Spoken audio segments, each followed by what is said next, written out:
Every time the United States launches missiles in the Middle East, whether it's Iraq, Iran, Libya, or Syria, the markets react. Oil spikes, the stock market stumbles. Well, not always, but then inevitably, something strange always seems to happen afterwards. The panic fades and investors pour right back into the markets. Today, we're breaking down what always happens after a military strike in the Middle East, and specifically why history keeps repeating itself. This is what always happens to markets after the US attacks. Over the last 50 years, the US has carried out no less than 7 major military actions in the Middle East. And in every single case, it rattled global headlines. Some were full-scale wars, like the war in Iraq in 1991 and 2003. Others were precision hits, like what happened in Libya in 1986 and Syria in 2017. Or the 2020 drone strike that happened in Iraq, but killed Iran's General Soleimani. And you would think, whether or not these were all-out wars or precision strikes, that they would absolutely tank the markets. But history shows that markets hate uncertainty more than they hate war. And once uncertainty lifts, even if it's lifted by bomb strikes, stocks often end up rallying. So let's test that theory against the real conflicts that have happened in the last 50 years. Let's start with the Gulf War. Operation Desert Storm began on January 17, 1991. The very next trading day, the Dow Jones jumped 4.6%. The S&P 500 rose 3.7%. Now, in contrast to that, crude oil collapsed 33% overnight. It was one of the single biggest overnight falls in history. When I was studying economics in university and specializing in world oil economics, we studied this extensively. But just 4 weeks later, the stock market was back up 17.6%. And when it became clear that this wasn't going to be a long, drawn-out conflict, and when the war looked like it was going to be quick and decisive, which we now know that it wasn't, stocks came roaring back. Then there was the second invasion of Iraq in 2003. Now, it was clear that this was going to happen. The process leading up to the second Iraq war was long and drawn out. And in the 6 trading days prior to the invasion, stocks rallied almost 10%. And even on the first day of bombing, the S&P 500, though it wasn't up significantly, still eked out a slight positive return. And by the end of week 4, it had added another 6%. And even though there was uncertainty about what would happen in the war, as soon as the uncertainty about what would happen to the markets went away, it brought relief to investors and the rally was back on. Now, rewinding back just a bit from there, let's talk about Afghanistan in 2001. We all know that when markets reopened after 9/11, it crashed hard. And when the first US airstrikes began on October 7th, there was still a lot of uncertainty that came about purely from the fact that the Twin Towers had fallen. And in this case, the stock market the very first day after the initial strikes, which was October 8th, it fell by 0.5%.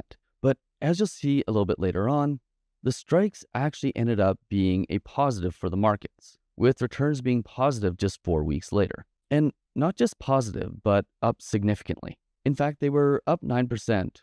Well, Kabul, I'm not even sure how to say that. I'm horrible at pronunciations.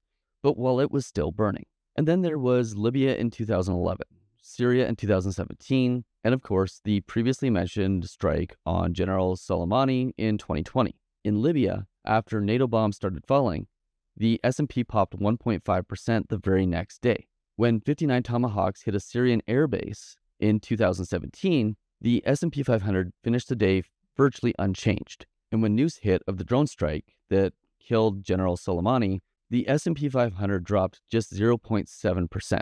But just 1 week and one small Iranian response later, stocks hit fresh all-time highs. Now, of course, this was the beginning of 2020, right before COVID. And we all know what happened next. But nonetheless, the killing of an Iranian general had pretty much no effect on the markets. And when you map all of this out, you can see clearly that conflict in the Middle East doesn't always lead to a stock market crash. In fact, in many cases, it actually leads to an increase in the stock market's value, with the exception of the very first day on 3 separate occasions: Afghanistan in 2001, Syria in 2017, and the killing of Iran's general in 2020. And in all of these cases, the stock market seemed like it was going to fall the very first day after the strikes. And it seemed like it was going to fall significantly more than it actually did. But as those first days after the strikes went on, the markets collectively started to realize that things weren't going to be as bad as everyone had thought. Because when that first media story hits, when the news that something massive from a global perspective has happened, everyone gets scared real fast. And then reality sets in. And the question becomes, how bad is this really? And in almost every case, going back to 1986, after a major US strike in the Middle East, just 1 week later, 2 weeks later, or 4 weeks later, the market has either been flat or been up significantly. I mean, just look what happened 4 weeks after the Gulf War started in 1991. Stocks were up 17.6%. The same thing in Afghanistan in 2001, up 9%. And the one exception to this rule, and you can't really call it a rule because you never really know what's going to happen, but the one exception is 2020, where after 4 weeks, stocks were basically flat.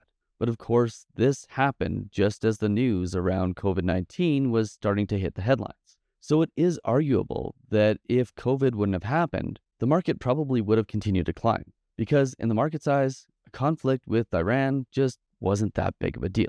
But let me contrast this for a second with oil prices, because even though the market tends to shrug off conflicts in the Middle East, the oil markets don't. In fact, even though the markets were up in 1991 after the Gulf War started, the price of oil nearly collapsed, down 33% the next day and 40% after a week. And the same sort of thing for Iraq in 2003. Now, you'll notice a trend here. The two Iraq wars had a pretty significant impact on oil prices. This is largely because Iraq is one of the top 10 producers of oil in the world. Now, interestingly enough, Iraq and Iran both produce almost the same amount of oil. But the killing of one of Iran's primary generals didn't have the same sort of effect on oil prices. And the question is, why is that? Well, the answer is because markets just didn't believe that Iran had the ability to respond to the US in the way that Iraq did. So even though a conflict with Iran represented the same sorts of issues that a conflict with Iraq should have, especially from an oil perspective, the perceived lack of ability to respond actually kept oil prices pretty stable. And this just goes to show the contrast between markets having clarity and not having clarity. Because when markets have clarity, they tend to perform pretty well. But when there is even just the perception that a conflict may have a significant impact on things like oil prices, and there is uncertainty around that, that's where markets start to react. And when you really start to look at this and you really start to understand it, there's a bright neon pattern happening here. But there's also a twist. And the twist is that the market doesn't wait for a peace treaty. It rallies the moment it realizes that World War III isn't on the horizon. In 1991, the VIX, which is the measure of market volatility, collapsed by 38% within 2 sessions of the first airstrike.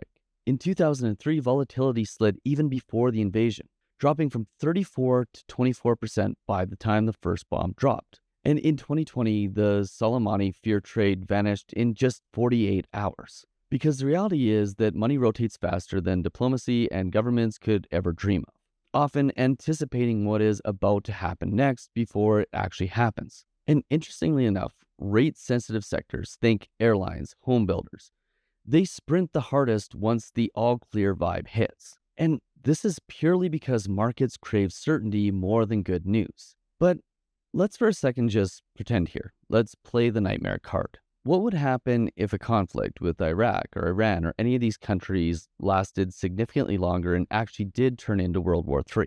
Let's say, for example, that Iran all of a sudden daily had 20 million barrels that couldn't exit the Gulf. Oil prices could potentially surge. The S&P could fall significantly, and the US could be forced to tap into its strategic reserves of oil in order to subsidize the prices that have gone sky high that obviously affects pretty much everything. Well, all of this is the tail risk that traders price in before the first missile ever gets launched. That's why you almost always see the slight downfall or sometimes bigger downfall in the first couple of days after a conflict starts. But this unwinds the second that diplomats say the proportionate response is complete. We've sent our message and the other side has given in.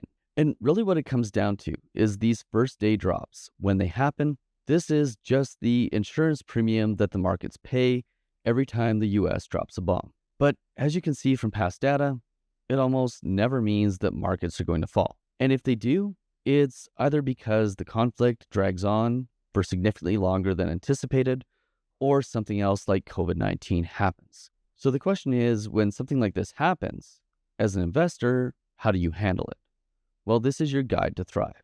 So first things first, always have rules around your investing strategy. In cases like this, having a 24-hour rule makes a lot of sense. Step away from the keyboard for at least the first 24 hours when all of the major damage that could be done is going to be done and will, in all likelihood, be followed up by a rally. And after the panic algos have done their thing, you can step back in and do your thing and rebalance your portfolio accordingly, taking advantage of the low prices where they are available and selling the things that have inevitably gone up in value because of the fear associated with the conflict. Then be smart about it. Take the opportunity to actually rebalance your portfolio.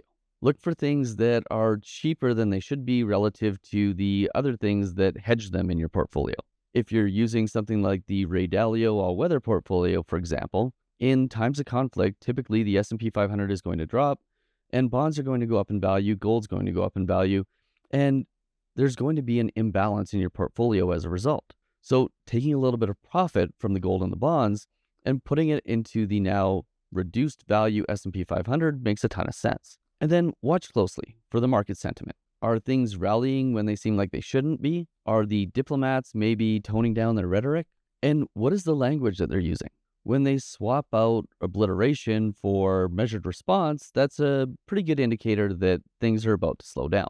And historically, as you can see from the data, the rally clock usually starts about 24 hours after the conflict began.